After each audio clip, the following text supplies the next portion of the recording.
Abre comigo em Mateus 26, versículo 14. Hoje vamos celebrar a vida, tá, pessoal? E eu queria pedir encarecidamente, preste atenção em cada detalhe dessa palavra, que ela pode te construir de novo, pode te fazer de novo, e pode construir áreas da sua vida que estavam precisando de ressurreição, precisando de você voltar a sonhar. Você pode receber vida. Primeiro, Mateus 26, 14. Na sexta-feira da Paixão, eu e a minha família assistimos pela, 20ª vez, Paixão de Cristo. Eu acho que é uma paráfrase, mas que nos aproxima de um pouquinho do que ele sofreu por nós. E quão grande amor, né, pessoal? Quão grande amor. O amor que levou um homem a se devotar a Deus àquele nível de pacto por nós. E eu fico pensando do próprio Cristo, olhando quando ele diz: Deus meu, porque o Senhor me desamparou. Uma das interpretações que os teólogos dizem é que Deus não poderia contemplar o pecado de tal forma, no sentido de contemplação de Deus. E Deus, então, quando ele, como uma esponja, suga todo o pecado do mundo, não por Deus, mas por ele mesmo, ele percebe Deus distante. E mesmo depois dele dizer essas palavras, ele continua obstinado a morrer na cruz por nós. Sabe quando você está se devotando a alguém e você começa a perceber que não é recíproco? Já aconteceu isso com você? E aí você vai travando, você vai dando uns passos para trás, não é assim? Você está dando uma amizade muito verdadeira e a pessoa não está indo na mesma direção. O que a gente faz? A gente vai recuando, ou a gente no mínimo para, certo? Cristo, mesmo olhando para todo o mundo, de costas para Ele, gritou: perdoa, eles não sabem o que fazem. Obstinado amor. Obstinado amor. Ele perseguiu amar até o fim.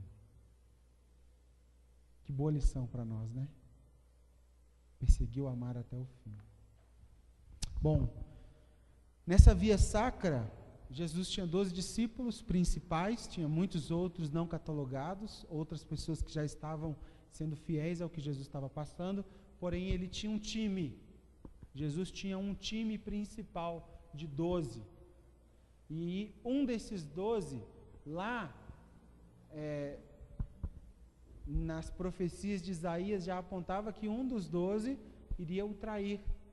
E esse que vai trair é o Judas Iscariotes, porque tinha outros Judas ali no meio, mas Judas, o discípulo, Judas Iscariotes, vai o trair. Mateus 26, 14. Obrigado, Thales. Então um dos 12, chamado Judas Iscariotes, indo ter com os principais sacerdotes, propôs. Mateus 26, 15. O que você quer me dar para me te entregar a Jesus? E pagaram-lhe 30 moedas de prata. Fala comigo, 30 moedas. Guardem isso, porque no final da pregação vocês vão lembrar dessas 30 moedas. E pagaram a Judas 30 moedas de prata. E desse momento em diante, buscava ele uma boa ocasião para entregar Jesus. Quanto vale o homem que vale mais que o mundo inteiro? Quanto vale o homem que valia mais do que o mundo inteiro?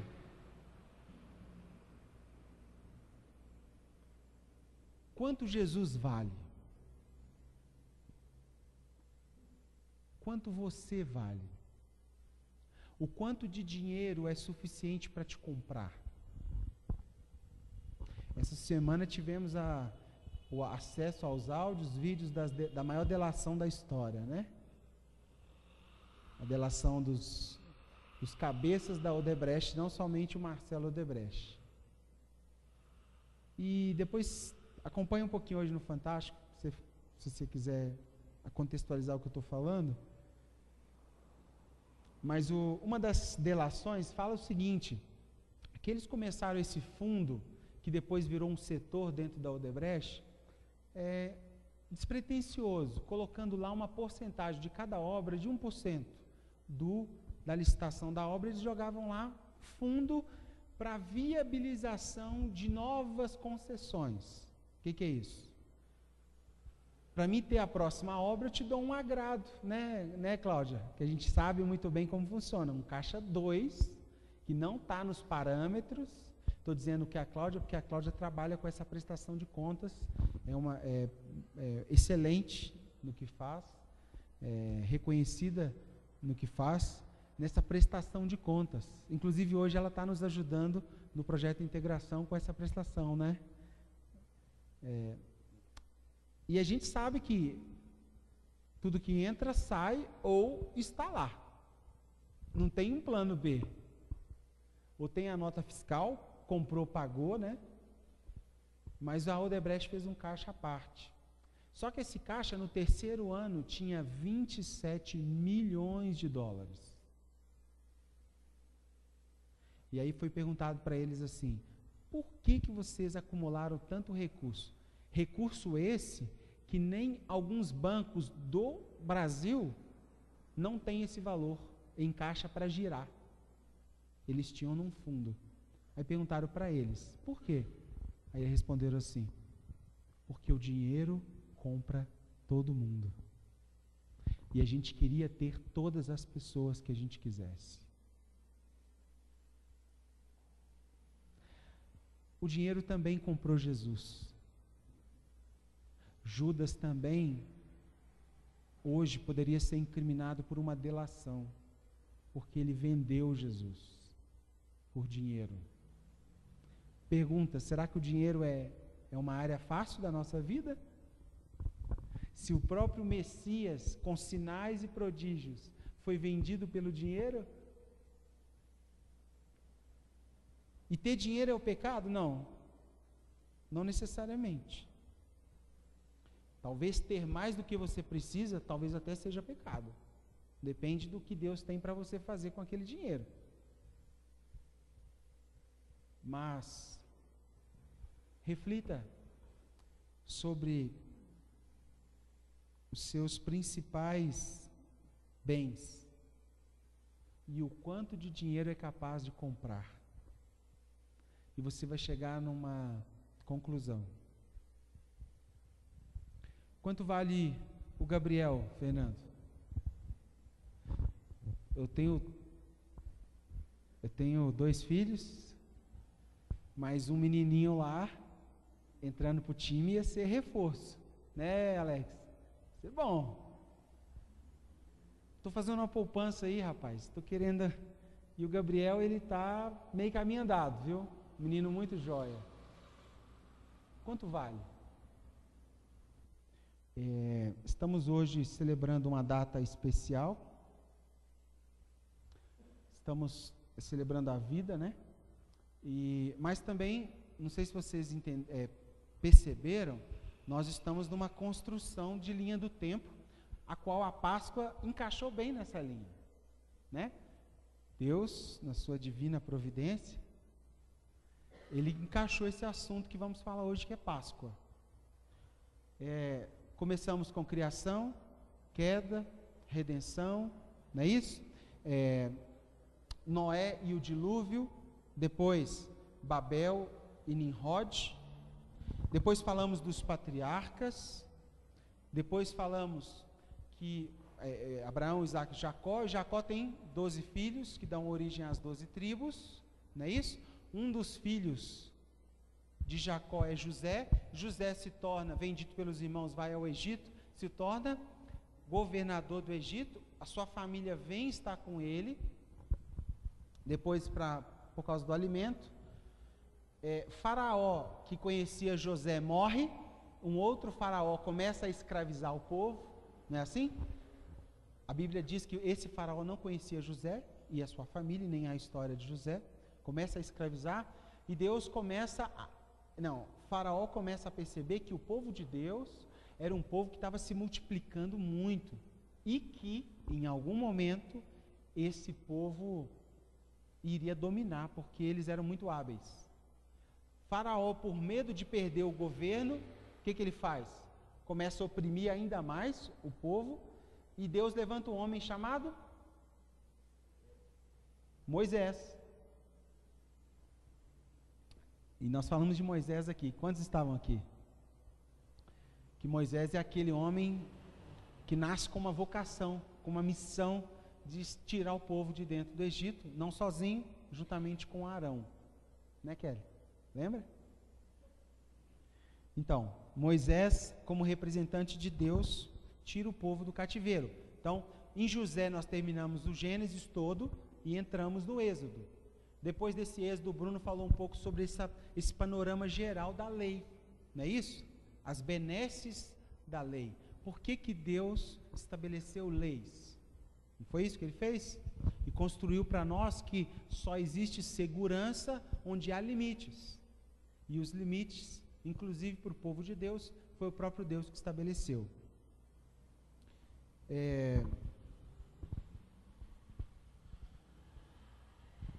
Como que foi a expulsão desse povo que está cativo no Egito? Quando Deus fala para Moisés, fale com Faraó para libertar o povo, para que vocês cultuem ao nosso Deus, ao único Deus, a Yahvé ou Adonai, Moisés vai até Faraó. E Faraó fala o seguinte: Moisés, muito legal o que você está me pedindo, mas eu não vou fazer isso. Por que Faraó não gostaria de fazer isso, pessoal?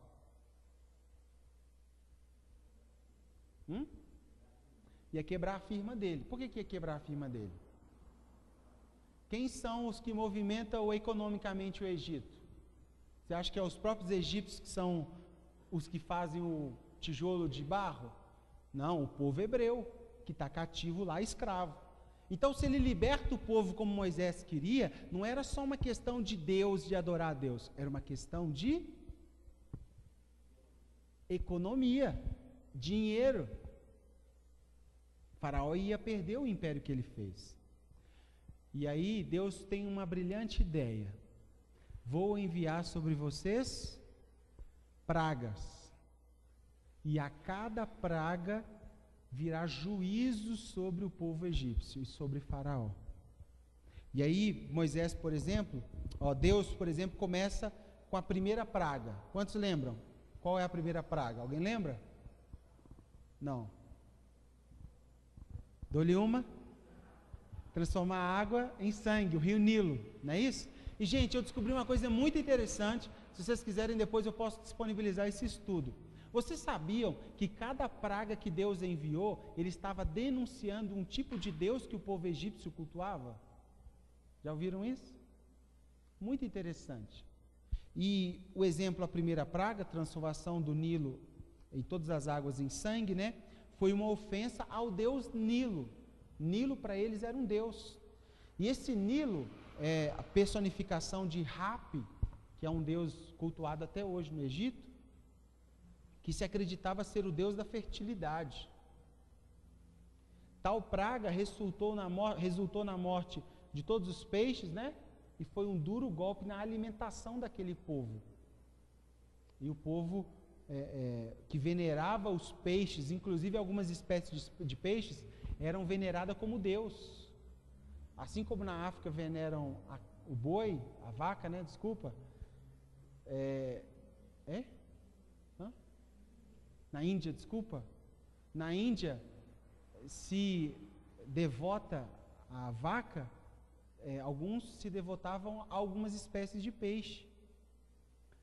E Deus, com essa primeira praga, ele está denunciando o Deus daquele povo. E todas as 10 pragas, Adilson, têm essa função pedagógica. O que é pedagogia, pessoal? Ensino. O que Deus queria fazer? Ensinar o povo que o Deus que eles estavam cultuando não era um verdadeiro Deus. Cada praga, um juízo de Deus sobre os deuses daquele povo. Segunda praga, terceira praga, quarta praga, quinta, sexta, sétima, e Faraó não liberou o povo. Oitava, Faraó não liberou o povo. Gente, imagine você colocar um bolo para assar, uma broa de fubá com queijo, broa de milho, aqueles pedacinhos de queijo lá dentro, com aquela canelinha por cima, um cafezinho sem açúcar, um açuquinha mascavo, se você gostar com açúcar, né? Como diz a Ju, a vida precisa de um pouco mais de calma, né, pessoal? Nessa hora, calma nessa hora. Imagina você colocando essa broa passar num fogão a lenha, aquele cheiro, e quando você abre, sapos saem de dentro da forma. Foi isso que eles relatam, que começou a sair sapo, quando Deus lançou essa praga, dentro das formas de comida deles. Todo lugar infestado de rã, de sapo. Então Deus traz juízo sobre aquele povo. E cada juízo desse era a denúncia de um falso Deus. Acho que é Agostinho, né, que fala que o coração do homem é uma fábrica de ídolos. Não é? Calvino. Tá vendo? É bom ter teólogos no nosso meio. Aleluia. Obrigado, Senhor. Calvino fala isso. Nosso coração é uma fábrica de ídolos. E para esse povo já era uma fábrica. Eles cultuavam a vários deuses. E a última praga, pessoal, foi a morte de todos os primogênitos, dos animais e dos seres humanos. Imagine você, o meu primogênito é o Alex, tem 16 anos. O Adilson falou que está devagar, estava construindo, que agora vai. Está enrolando a Fernanda ali. Né, Fernanda? Mas imagine o seu primogênito, você sabendo de uma normativa que o anjo da morte passaria e o seu primogênito morreria. Então, esse era a sentença que Moisés recebe de Deus para dar para Faraó. Faraó, nos liberte, porque se você não nos libertar, todos os machos primogênitos irão morrer. Imagine Moisés recebendo essa notícia, pessoal. Moisés, no mínimo, pensou assim, e os nossos filhos? E aí Deus faz uma pausa e faz um pacto com esses da sua geração, esse seu povo que estava no meio do povo do Egito. O que diferenciaria o anjo passar sobre o A e sobre o B? O pacto, a aliança. Êxodo 12, a partir do versículo 1. Abre lá comigo. Êxodo 12, 1. Tem muita coisa boa aqui para nós hoje, tá, pessoal? Fica comigo. Disse o Senhor a Moisés e a Arão, na terra do Egito: este mês será por principal dos meses, será o primeiro mês do ano. Falai a toda a congregação de Israel, dizendo: aos 10 deste mês, cada um tomará para si um cordeiro, segundo a casa dos pais, um cordeiro para cada família. Mas se a família for pequena, para um cordeiro, então convidará ele o seu vizinho mais próximo, conforme o número das almas, conforme o que cada um puder comer. Por aí calculareis quantos bastem para o cordeiro. O cordeiro será sem defeito, macho de 1 ano, podereis tomar um cordeiro ou um cabrito. E o guardareis até o 14º dia desse mês, e todo o ajuntamento da congregação de Israel imolará no crepúsculo da tarde. Tomarão do sangue e porão em ambas as ombreiras e na verga da porta, nas casas em que comerem. Naquela noite comerão a carne assada no fogo, com pães asmos e ervas amargas a comerão. Nada comereis do animal cru, nada cru, nem cozido em água, porém assado ao fogo, a cabeça, as pernas e a fressura.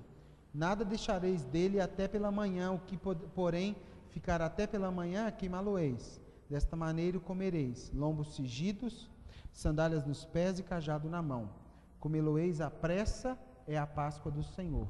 Porque naquela noite passarei pela terra do Egito e ferirei na terra do Egito todos os primogênitos, desde os homens até os animais. Executarei juízo sobre todos os deuses do Egito. Eu sou o Senhor. O sangue vos será por sinal nas casas em que estiver. Quando eu vir o sangue, passarei por vós, e não haverá entre vós praga destruidora, quando eu ferir a terra do Egito.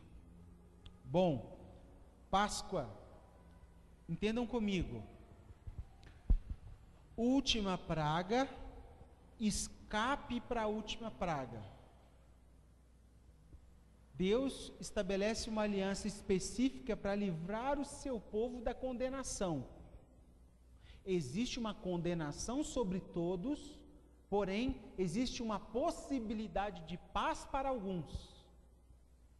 Existe um juízo para todos e existe um escape para alguns. Existe um peso de justiça sobre todos e existe um justo para alguns. Esse é o cenário que Deus estabelece uma aliança com o seu povo que está cativo no Egito. Essa cerimônia, e a gente gosta de dizer que Deus estabeleceu o churrasco. Não é mesmo? Olha só o que ele falou: não coma do animal nada cru, nem cozido em água, porém assado ao fogo. Bom, toda vez que churrasqueamos, podemos nos lembrar do que Deus falou. Glória a Deus por isso. Amém? Amém pelo churrasquinho? Aleluia! Páscoa é Pesach. Essa Páscoa, Pesach, foi estabelecida como estatuto perpétuo para este povo. Eles deveriam guardar essa cerimônia que foi estabelecida por Deus, o rito dessa cerimônia. Fazendo um parêntese aqui só para a gente entender. Nós não somos uma comunidade muito enraigada com a cultura hebraica ou a cultura judaica no sentido prático, como cultura. Então, nós não celebramos as festas, nós não temos uma bandeira de Israel, nós não tocamos shofar, nós não temos um candelabro, nós não queremos ir para morar em Israel. E por que nós não fazemos isso? O porquê que nós não fazemos isso? Porque nós reconhecemos como uma comunidade, em sua maioria, como gentílica, que não há nenhum pecado nisso. Paulo nos fez, como missionário, ser alcançados, e somos tão povo quanto o povo judeu hoje, enxertados na videira. Porém, como filhos de Deus, respeitamos a cultura hebraica, respeitamos os valores da cultura hebraica, e esse sentimento, essa cultura do que cada coisa dessa aconteceu, nós respeitamos. Nós só não celebramos como cultura do povo, mas a Páscoa é uma festa para nós. Então a nossa ceia aqui poderia ter ervas amargas hoje, mas poderia não, porque isso aqui foi estabelecido como estatuto perpétuo para um tipo de povo, para uma cultura. Então fecha parênteses e voltamos. Faz sentido para nós Páscoa e celebrarmos a Páscoa, celebrarmos a vida. Em hebraico, literalmente, significa Páscoa, significa passar por cima. O que o anjo vai fazer? Passar por cima, não vai matar, vai passar por cima. Páscoa significa passar por cima. O Senhor passaria por cima das pessoas que estivessem abrigadas nas casas com a marca do sangue. Então, trocando em miúdos, peguei um cordeiro, o Efraim me ajudou, matei o cordeiro não poderia ter defeito, ele deveria ser um cordeiro, não podia ser manco, não podia ter uma falha no pelo, ele tinha que ser perfeito, bonito. abria o cordeiro, e eu e a minha família celebrávamos nesse dia. Íamos churrasquear esse cordeiro. Porém, antes, o sangue desse cordeiro seria enchumaçado no tecido, e nas vergas das portas eu ia encher de sangue. Esse era o ritual. E cada um dos moradores daquela casa passariam sobre as portas da casa, e aquele sangue que está vertido nos umbrais pingaria sobre eles. Quando o anjo da morte passasse, ele olharia e falaria: o sangue do cordeiro está sobre aquele, está sobre aquele, está sobre aquele, e não viria o juízo. Vá ligando os fatos. Esse juízo se aplicaria também a todos os deuses, como eu já falei. Nenhum ídolo ou idólatra Deus interessava de continuar com ele no Egito. Deus estava querendo denunciar toda a idolatria do Egito e que todo ídolo morresse. Tá bom?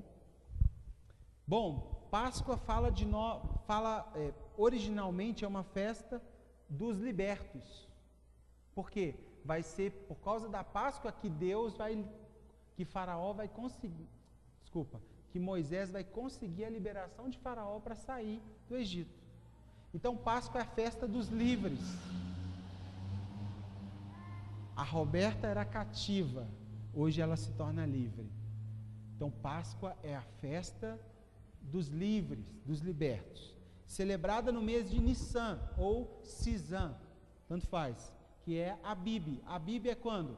Entre março e abril. Nós olhamos lá, dava dia 26 de março e abril. O Abib, março e abril.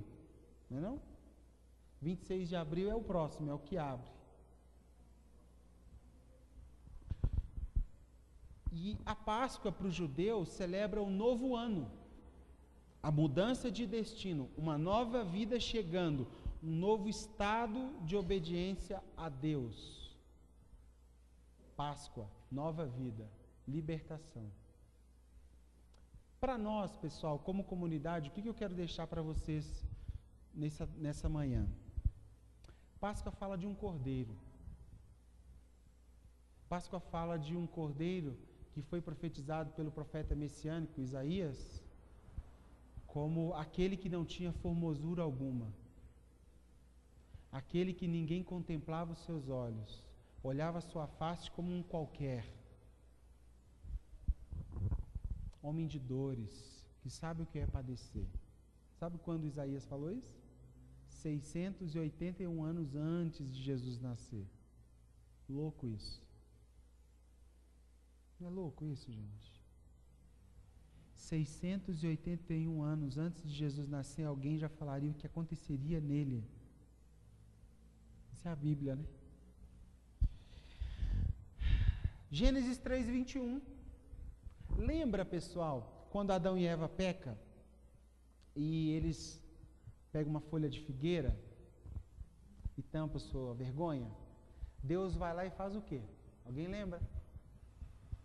Quando Deus olha eles como uma folha de figueira tentando se esconder, Deus vai lá e mata um animal.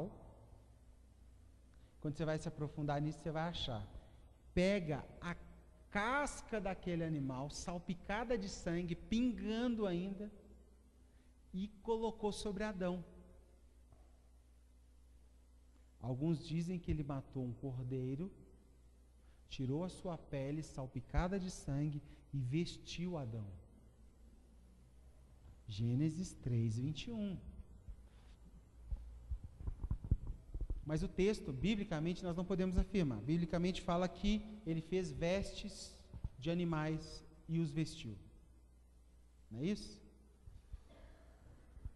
O Novo Testamento também fala de um cordeiro.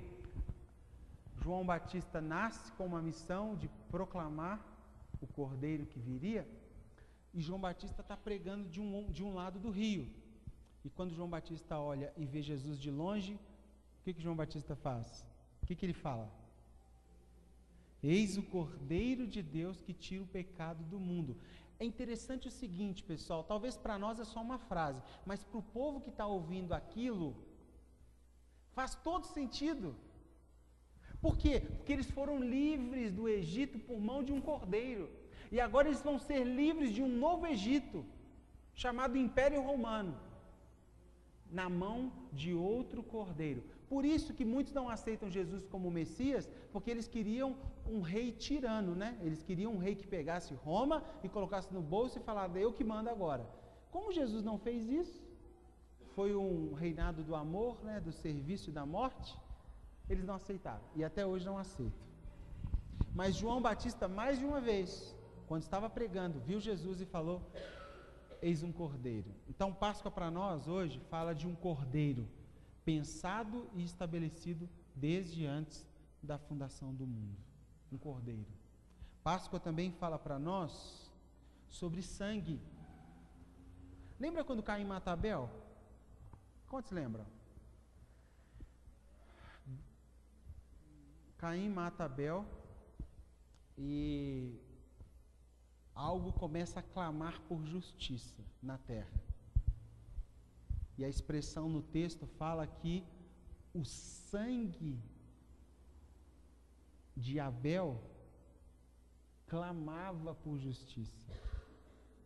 Já viram isso? Gente, o sangue tem voz. E eu vou dar uma sugestão para vocês, percebam o que eu estou falando. Discernimento de espírito, né? Exercício. Você já chegou no ambiente onde houve um assassinato? Alguém está morto perto de você? Já esteve perto de alguém morto? Percebe o ambiente do lugar. Você percebe que em volta daquele morto, seja por qual motivo, o sangue que escorre começa a gerar dentro de você uma indignação. Quem fez isso? Por que fizeram? É justo ou não é justo ter feito isso? Não é isso que acontece? Por quê? Porque o sangue clama por justiça. Todo sangue tem uma voz. Por isso que muitos falam que a semente da igreja foi o sangue dos mártires.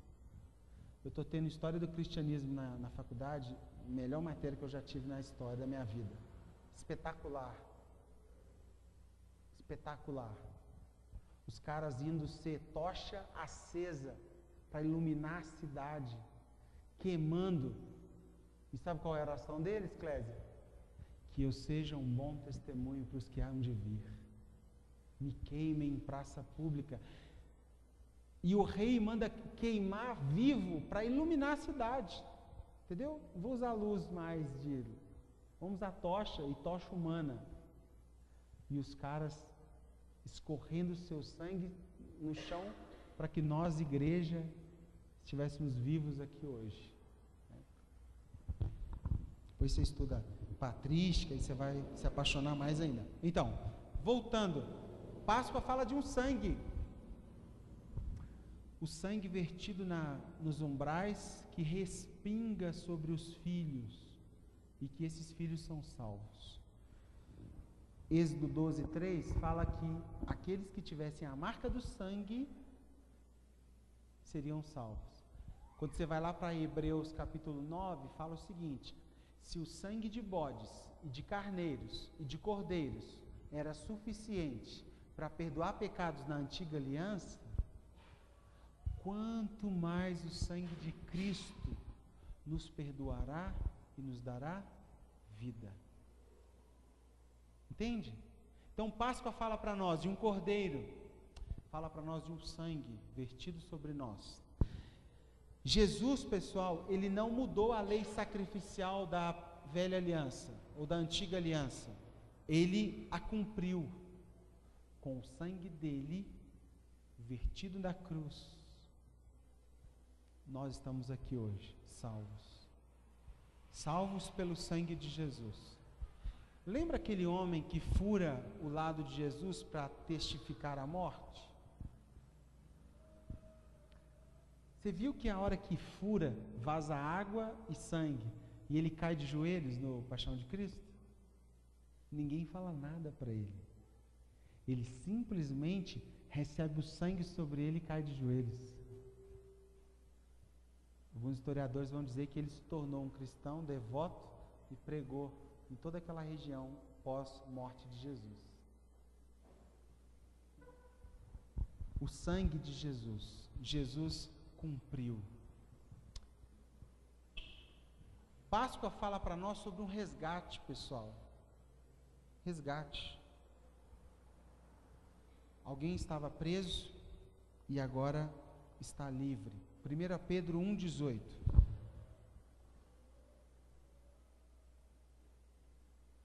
1 Pedro 1,18.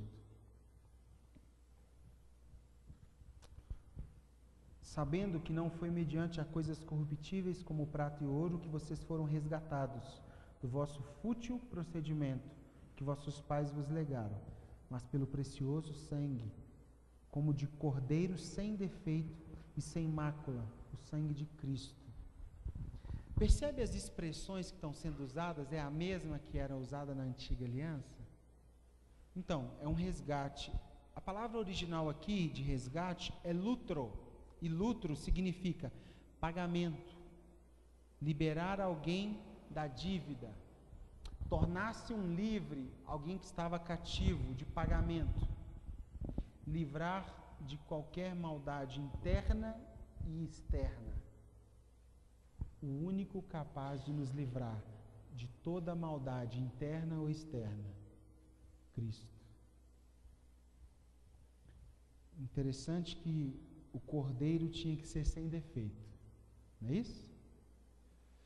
Então Páscoa também fala para nós de um resgate. Então fala de um cordeiro, de um sangue, de um resgate, e fala para nós também sobre uma remissão. Hebreus 9, 22. Hebreus 9, 22.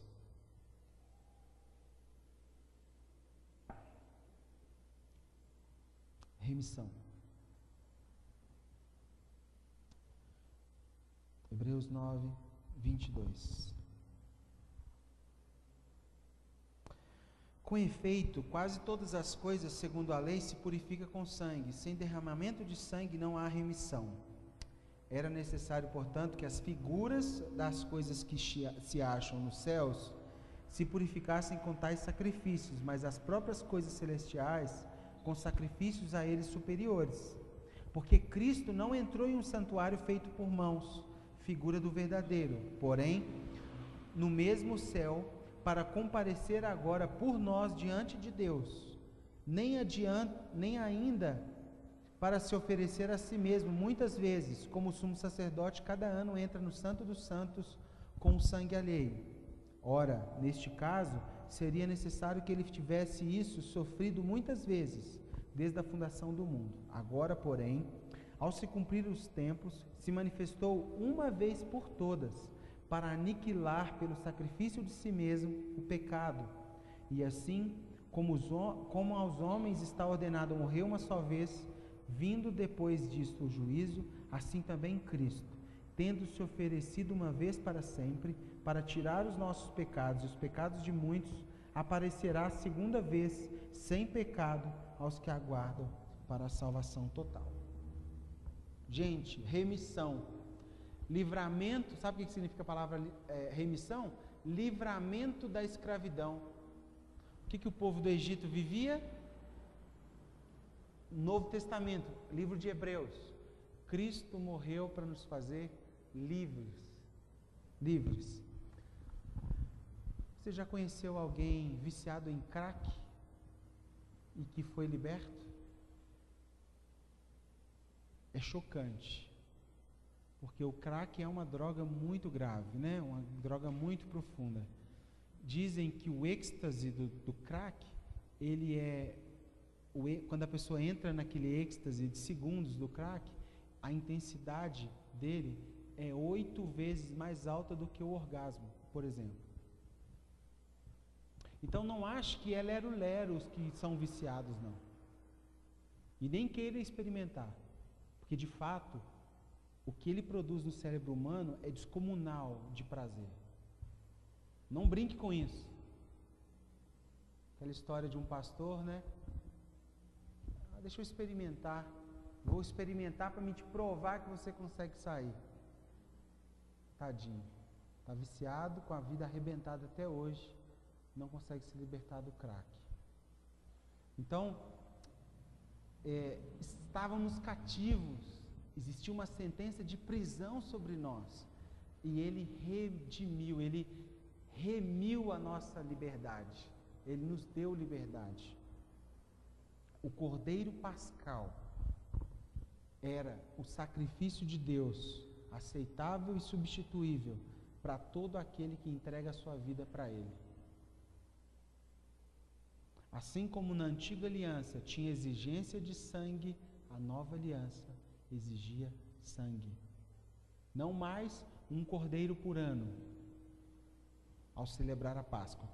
Um único cordeiro, uma única vez, para que houvesse vida hoje e para todo sempre. Amém? Gosto muito desse texto, Colossenses 3:13. E tem uma história interessante sobre esse texto. Colossenses 3:13. Suportai-vos uns aos outros.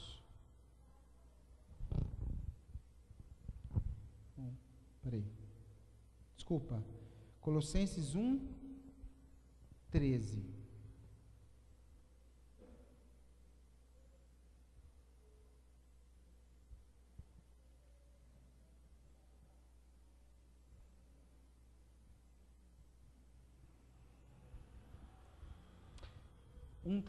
Ele nos libertou do império das trevas e nos transportou para o reino do Filho do seu amor, no qual temos a redenção, a remissão dos nossos pecados.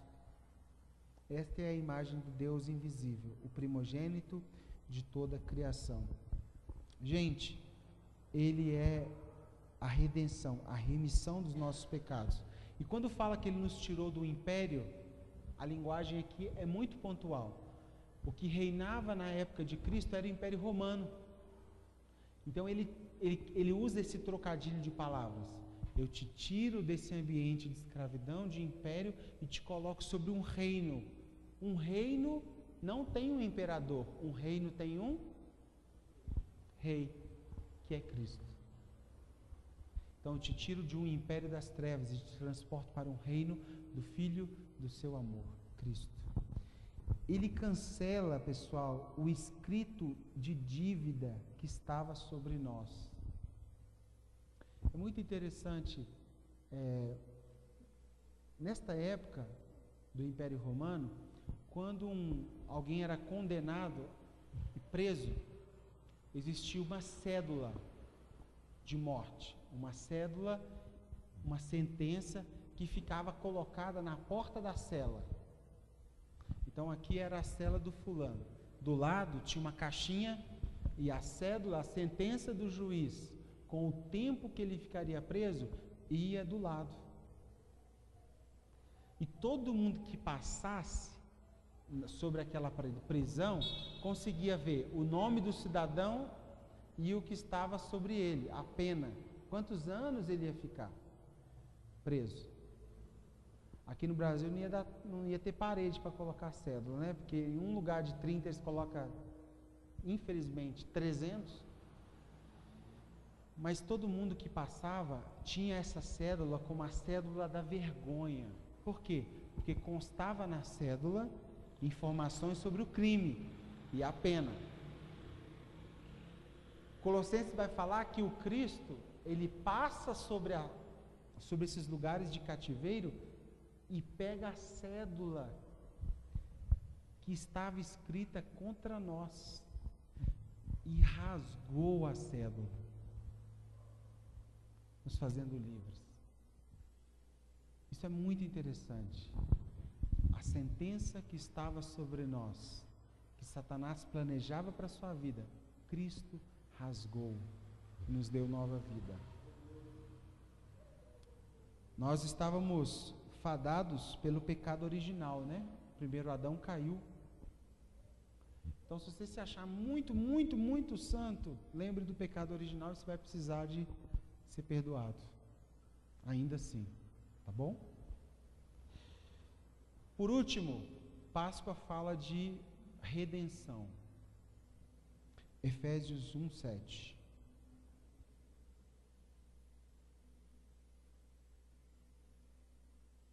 Efésios 1:7.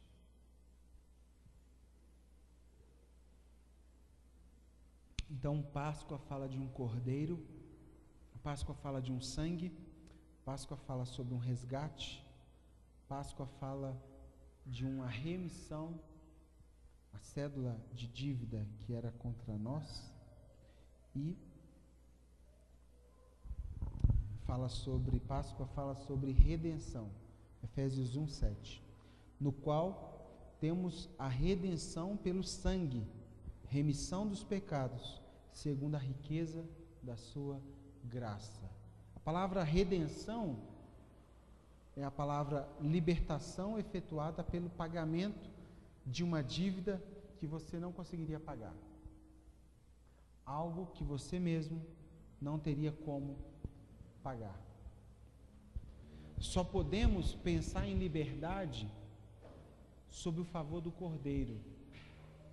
Por isso que nós dizemos que se a pessoa não reconhece Cristo, ela pode ter experimentado qualquer coisa, menos liberdade. Porque Cristo é o único que pode libertar o ser humano de si mesmo, inclusive. Cristo é o único que pode libertar o ser humano até mesmo de si mesmo. Jesus Cristo, então, palavras de Paulo a Corinto, é o nosso Cordeiro Pascal. É o Cordeiro que morreu por mim e por você na nova aliança, para figuradamente trazer todas as benesses da antiga aliança sobre nós hoje. Concluindo, Paulo fala que a antiga aliança foi um aio, um tutor, um ajudador, que traz informações como em figuras, e que nós precisamos ler o Novo Testamento sobre as premissas do aio. O aio nos trouxe até o Novo Testamento.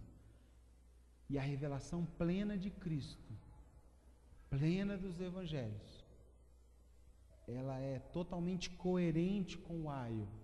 Jesus diz que ele não veio abolir a lei, ele veio cumprir. E a palavra cumprir ali é pleroma, que vem de plerosai. E plerosai é aquela linha. Não, desculpa, é a palavra plerosai que vem de pleroma. Pleroma é aquela linha do barco. Quando o barco é construído, eles colocam uma linha no seu casco, que quando você enche o barco, ele tem que entrar na água na medida certa. Porque se você encher muito e passar daquela linha, ele afunda. E se você não colocar nada dentro do barco, ele vira. Então Jesus veio fazer o quê? Trazer equilíbrio na lei. Pleroma, plerosai, ele veio cumprir a lei. Jesus, pessoal, nos trouxe uma superior aliança. Hebreus capítulo 8 é uma superior aliança. E a palavra aliança significa diatec. Diatec, em Hebreus 8, significa um faz tudo e o outro recebe tudo. É diferente da aliança que eu fiz com a Rebeca. Ontem ela vacilou, ela achou que, nós estávamos conversando, ela falou assim, eu posso ficar, enfim, de várias formas daqui até os 90, 100 anos, você nunca vai me deixar. Você falou até a morte nos separa. Eu falei, não, está errado. No dia do nosso casamento eu falei que nem a morte nos separe. Por quê? Porque eu creio que a eternidade nós nos reconheceremos lá. Sim? Lázaro foi reconhecido lá. Aquele que era mendigo foi reconhecido. Então, nós nos reconheceremos lá. Eu não posso casar com ela e dormir de conchinha lá, talvez. Mas nós nos conheceremos, creio nisso. Nossa mente, a nossa construção histórica de personalidade vai ser mantida. Creio assim. Então a morte não me separa dela. Lembra daquela crise dos fariseus perguntando para Jesus se a esposa dele morrer, casar de novo, morrer, casar de novo, morrer, casar 7 vezes, chegando lá, de quem que vai ser a esposa? Aí Jesus fala, ó, lá não se dá em casamento. Mas eu creio que nós nos reconheceremos lá. Chegar lá, Adilson, lembra aquele dia que você foi lá na igreja e tal, tomou café, entendeu? Vai ser festa. Então nem a morte separa um casal que pactua a vida um com o outro. Amém? Vou repetir que está muito fraco. Nem a morte. Quando alguém falar isso, até que a morte vos separe, você fala, não, a morte não separa. Somos seres eternos. Diatec, declaração, um faz tudo e o outro recebe tudo. Gente, é diferente quando eu casei com ela. Eu tinha expectativa e ela tinha expectativa. Diatec, de Hebreus 8, não é isso. É o seguinte, você não pode fazer nada. E uma pessoa só que vai fazer tudo. Cristo. Não tem graça nenhuma em você que se torna merecedora do que vai ser feito. Você é um destinado ao inferno. E nada que você pode fazer pode mudar isso por você mesmo. Mas a graça em Cristo, a graça do único Deus encarnado na terra, pode diatec para você, te dar tudo. E qual que é a sua função? Simplesmente receber tudo. Pastor, mas eu não posso fazer nada para merecer mais ou menos? Não. Não podemos. Então eu oro não é para agradar a Deus? Não. Você ora para mudar você. Para você ser mais parecido com Ele. Pastor, mas quando eu faço uma obra de caridade, Ele não me ama mais? Não. E quando eu deixo de fazer a obra de caridade, Ele não me ama menos? Não. Porque é diatec. Não tem dose. É uma única dose de amor eterno. Uau! É totalmente diferente do ser humano. O ser humano é assim. Apaixonou hoje, né? Aí vai cultivando, aí a paixão vai diminuindo, as diferenças vão aparecendo e o amor começa a florescer quando você absorve a diferença do outro como missão da sua parte. Nossa, vou fazer casamento hoje. Estou inspirado. Só um parêntese para os solteiros. Sabe quando o amor floresce de maneira palpável numa relação? Quando você olha para o outro e a expectativa de ser beneficiado pelo outro passa, porque a pessoa te decepcionou naquilo que você esperava.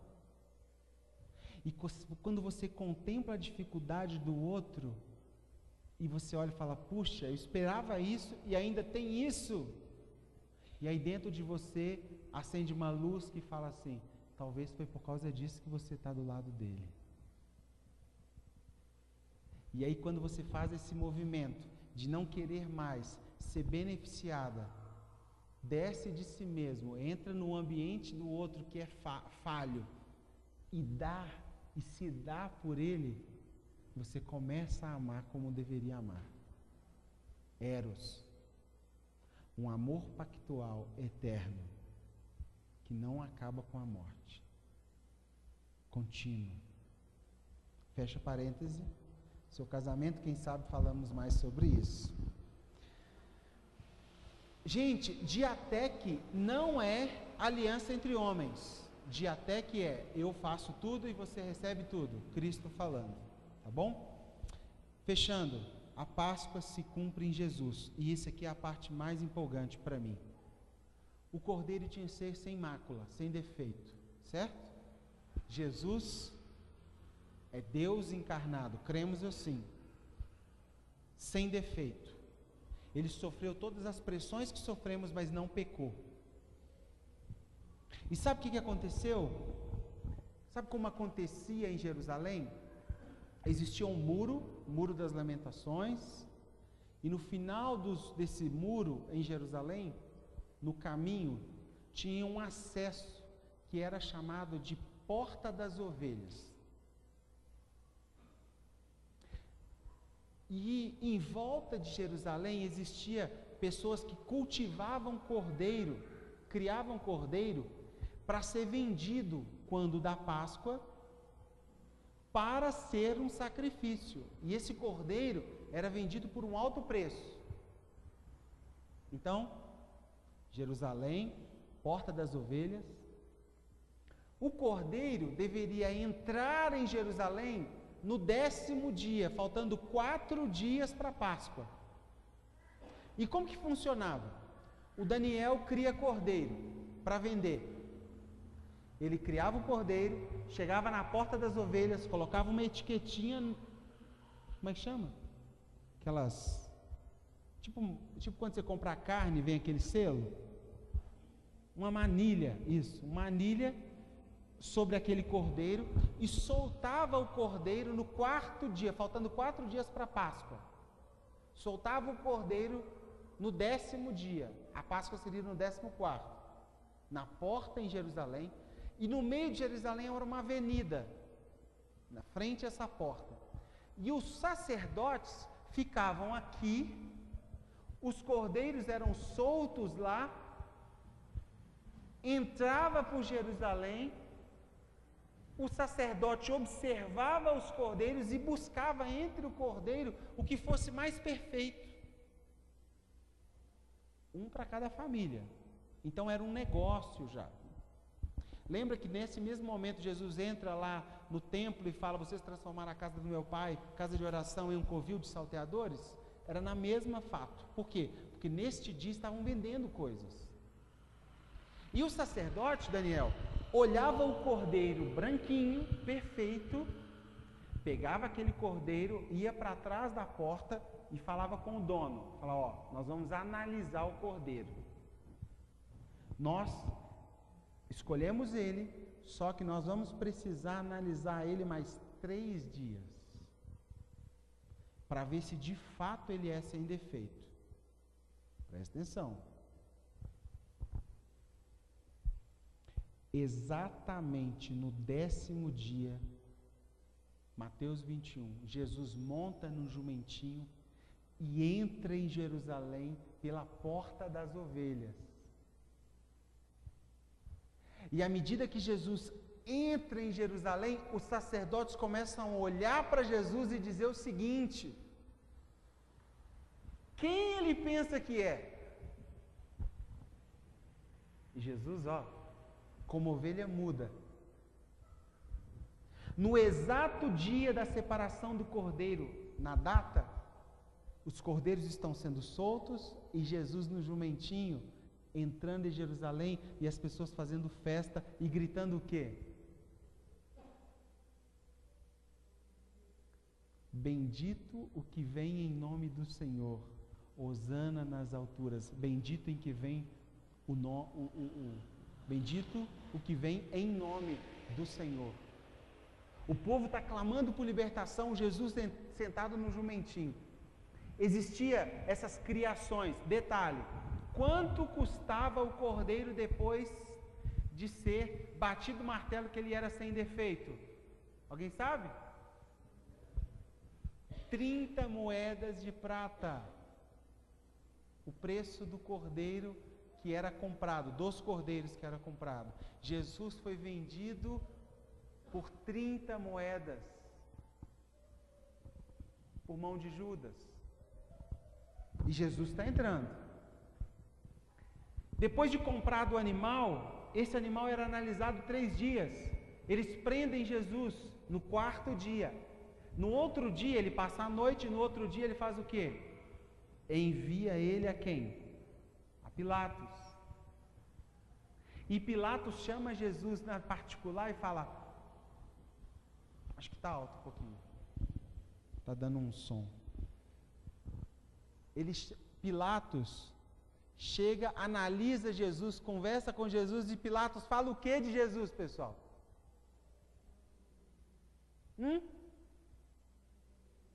Não me encontro nele pecado algum, e a saber, eu não posso julgar ele. Manda ele para Caifás. E chega para Caifás, e Caifás analisa ele. O que você cometeu? Não sei. Você é rei? Você o diz. Devolve ele para Pilatos. Pilatos, mas esse homem de novo. A mulher de Pilatos tem um sonho, Cláudia, que depois muitos dizem ser aquela Cláudia lá que se torna discípula de Paulo, né? Cláudia Prócula.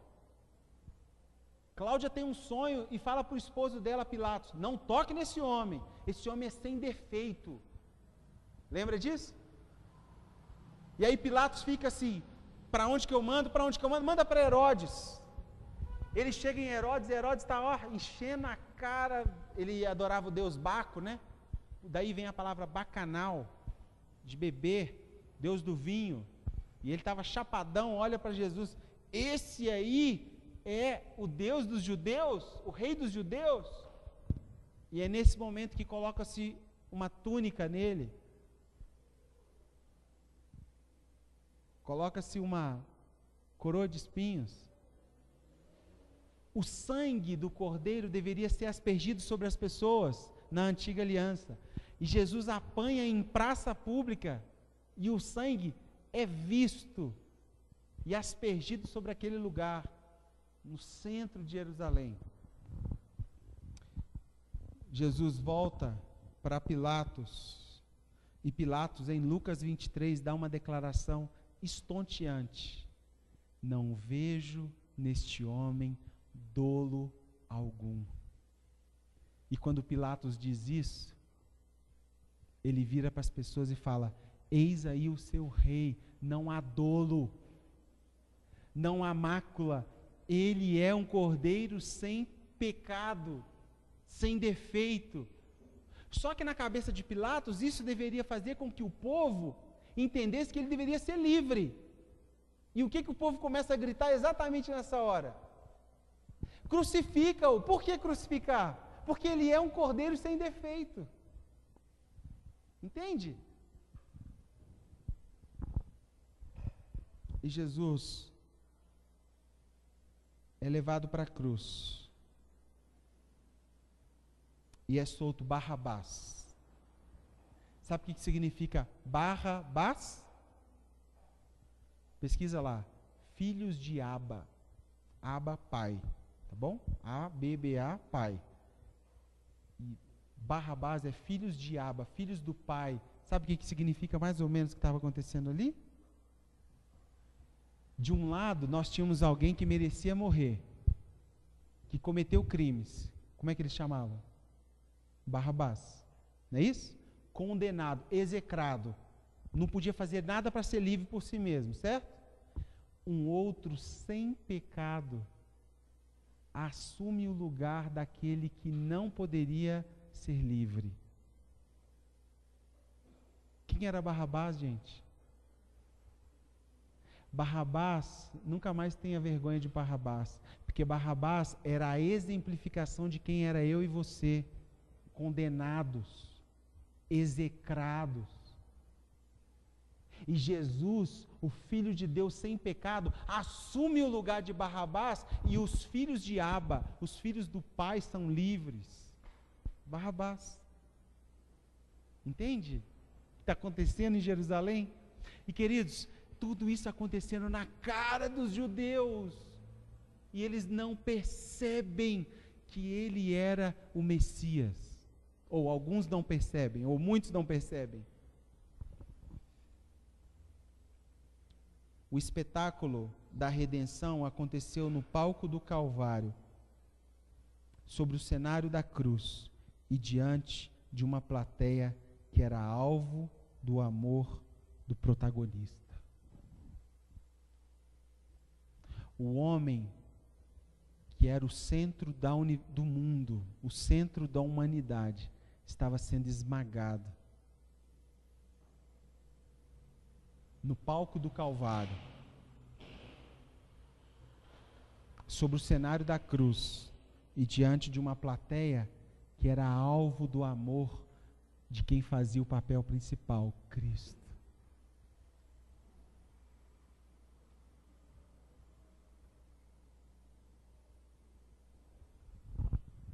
Amém? Deu para entender um pouquinho o que é Páscoa?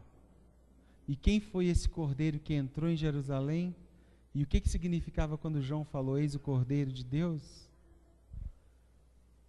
Nós vamos ter uma apresentação das crianças agora, e aí fechamos com a ceia pós-apresentação, tá bom? Rapidinho. Ó, Adilson, aumentar esse time aqui, ó. Crianças, viu? Paulo, falou. Casar logo e aumentar esse time aí, ó. 5? Isso que é um homem de fé, gente. Ô Clésio, 5. Ok. 5, amém.